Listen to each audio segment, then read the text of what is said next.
Alors bonjour Élise, je suis ravie de te trouver dans cette nouvelle capsule juridique. Avant de rentrer dans le vif du sujet d'aujourd'hui, est-ce que tu pourrais te présenter brièvement pour celles et ceux qui ne te connaîtraient pas encore? Alors malgré les nombreuses capsules juridiques qu'on a déjà fait sur cette chaîne, est-ce que tu pourrais nous refaire un petit topo de toi et de ce que tu proposes pour les praticiens bien-être? Oui, avec plaisir. Bonjour Elodie et ravie de te retrouver pour cette nouvelle capsule. En effet, pour ceux qui ne me connaîtraient pas, je suis Élise Guillaudis. Je travaille du côté de Grenoble, je suis avocate et j'accompagne, je propose des solutions juridiques pour les praticiens du bien-être, du mieux-être qui souhaitent se mettre en conformité avec les nombreuses réglementations, comme par exemple avec le RGPD. On va rentrer maintenant dans le vif du sujet d'aujourd'hui.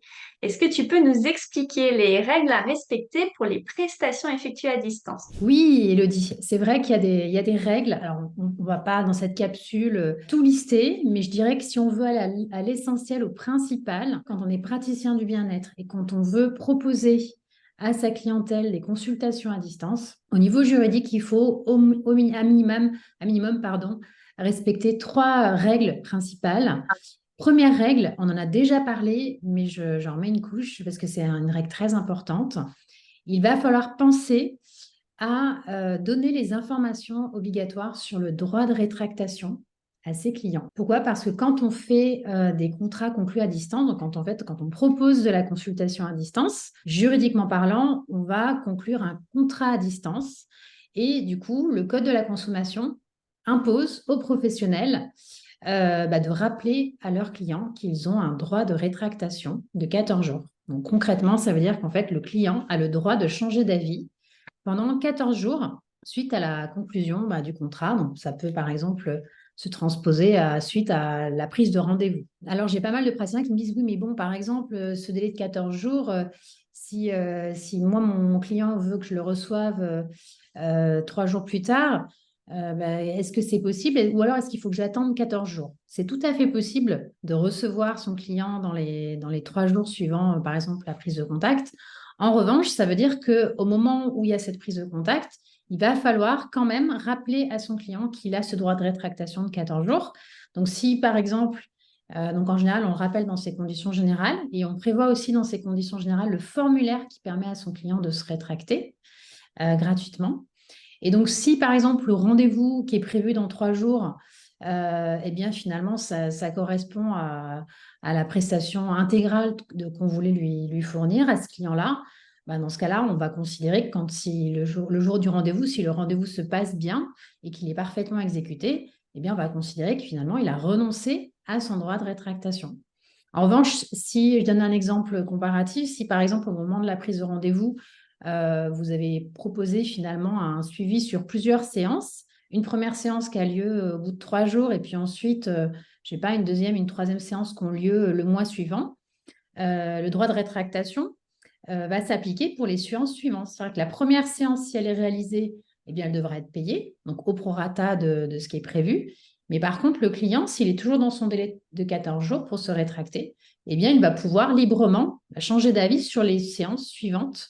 Et s'il le fait, dans ce cas-là, le praticien devra prévoir un remboursement pardon, au prorata des séances qu'il n'a pas exécutées. Donc voilà, la première règle à savoir quand on fait des consultations à distance, c'est qu'on doit donc informer en amont ses clients qu'il a ce droit de rétractation et donc prévoir une information écrite dans ses conditions générales. Ça, c'est la première règle à savoir. La deuxième règle, elle est un petit peu plus, enfin, elle est un peu plus liée au monde de la santé, puisqu'en fait, dans le Code de la santé publique, la télémédecine et la téléconsultation sont encadrées et sont réservées aux professionnels de santé. Donc, ça veut dire que quand on est praticien du bien-être, quand on est praticien du mieux-être, par exemple un naturopathe, il ne faut pas oublier qu'on n'est pas un professionnel de santé, qu'on ne fait pas de traitement, de diagnostic médicaux. Et donc, ça veut dire que si on propose une consultation à distance, il va falloir faire attention à ce qu'on propose et à bien, enfin en tout cas ne pas porter, on va dire, de confusion entre ce qui peut relever de la télémédecine et de la téléconsultation médicale par rapport à ce qu'on propose, ce qu'un praticien va pouvoir proposer, par exemple, pour fournir à distance une séance de naturopathie. Donc, je dirais que peut-être pour éviter toute confusion, on peut peut-être appeler ce service-là rendez-vous en visio, par exemple, ou rendez-vous à distance, plutôt que téléconsultation, qui est un des termes encadrés par le Code de la santé publique. Et puis évidemment, il va falloir aussi veiller à ce qu'on propose par rapport à cette consultation à distance. Veiller à ce moment-là, quand on échange avec la personne, à évidemment éviter de faire tout diagnostic de maladie humaine. Si on voit que la personne a une maladie humaine, il va falloir lui rappeler qu'on n'est pas médecin et qu'on n'est pas là pour le soigner, qu'on ne remplace pas le médecin. Mais ça, vous le savez, je crois que vous êtes suffisamment sensibilisé, notamment par Élodie, par rapport à voilà, au périmètre de ce que vous pouvez faire ou pas faire, et donc ne pas marcher sur les plates-bandes des professionnels de santé. Voilà ce que je pouvais dire sur la deuxième règle, à savoir sur les consultations à distance. Et puis, troisième règle de vigilance, ça va être lié au choix de l'outil de consultation, puisque en fait, quand j'échange avec les praticiens, bon nombre d'entre vous en fait, je me rends compte que vous utilisez beaucoup des outils grand public, comme par exemple Zoom, qu'on utilise aujourd'hui pour faire cette capsule vidéo. Mais c'est vrai qu'on peut faire une capsule vidéo, on peut faire un webinaire, on peut faire tout un tas de choses sur Zoom.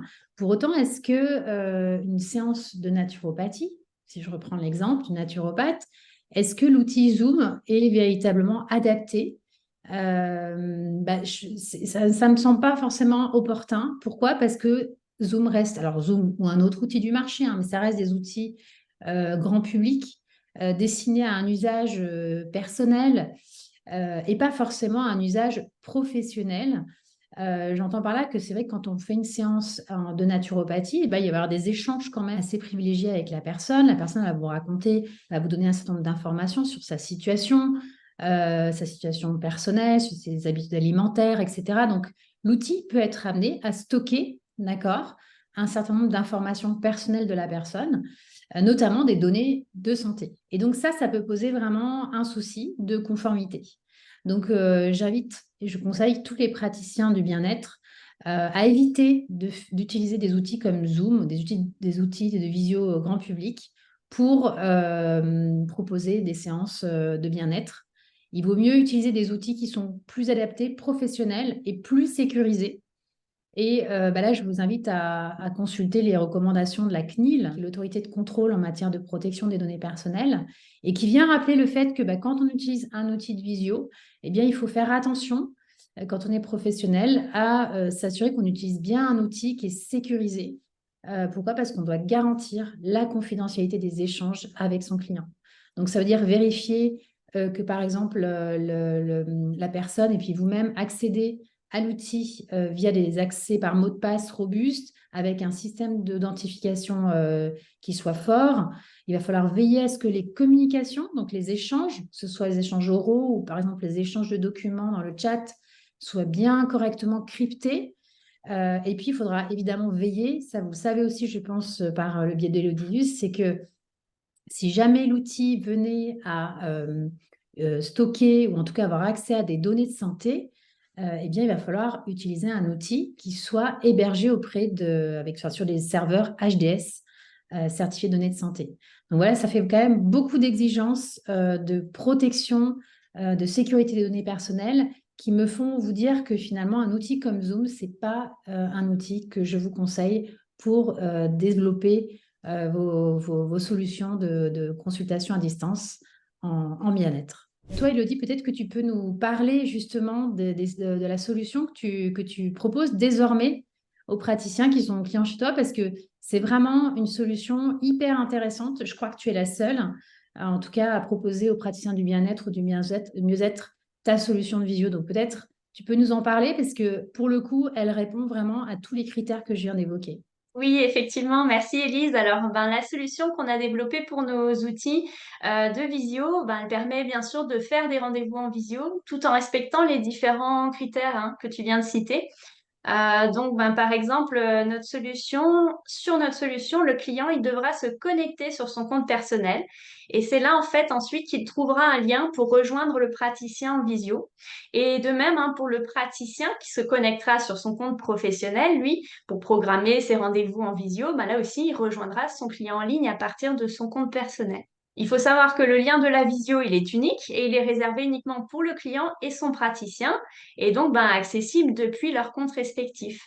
Donc ça veut dire que si tu as une autre personne qui essaye d'y accéder, qui a trouvé le lien, qui essaye de se connecter à la réunion, il n'y arrivera pas. Donc ça, Ouais. c'est le côté sécurisé par l'authentification notamment dont tu parlais tout à l'heure. Ouais, donc ton outil de visio, là, que tu proposes désormais à tes clients, il est disponible directement depuis ton logiciel, le logiciel Jupiter, mais également Oui, depuis la plateforme Mon Produit Bien-être. Donc, qu'on soit client chez toi sur l'un des deux ou les deux produits, on peut du coup proposer désormais aux clients cet environnement de consultation à distance, de visio à c'est ça. distance, de rendez-vous à distance, et donc une solution qui permet vraiment de garantir la confidentialité et la sécurité des données qui sont échangées pendant ce rendez-vous, avec un environnement HDS, puisque si jamais il y a des données de santé qui sont échangées, qui sont stockées, eh bien, toi, tu proposes un environnement certifié données de santé, ce qui est du coup conforme à la réglementation française.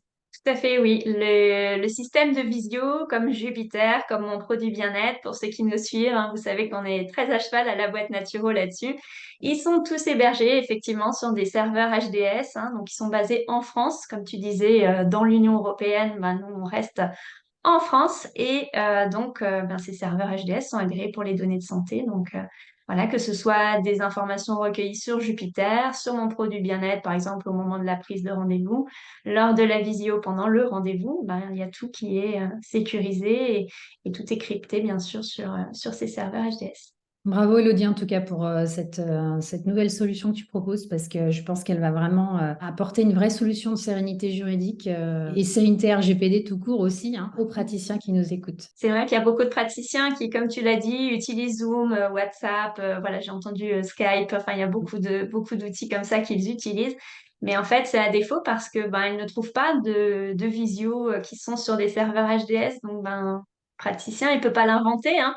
Donc, voilà, c'est pour ça qu'on s'est dit, c'est notre prochain cheval de bataille. Voilà, on a fait Jupiter, on a fait mon produit bien-être, et puis maintenant, on a fait la visio, les rendez-vous en visio. Eh bien, super. Eh bien, écoute, je crois qu'on a fait le tour des principales règles à retenir, à savoir sur les consultations à distance. Oui, merci beaucoup, Élise, hein, d'avoir pris le temps de nous éclairer là encore sur ce sujet qui, je trouve, est tout à fait d'actualité parce que les rendez-vous en visio, c'est vrai que je le vois aussi pendant mes appels découvertes, ils se développent hein, de plus en plus là vraiment dans le domaine du bien-être. Donc, c'est intéressant comme le reste de bien se sécuriser et d'utiliser des outils qui nous protègent. Avec plaisir toujours. Et puis, à très bientôt pour une nouvelle capsule. Oui, à très bientôt. Belle journée à tous.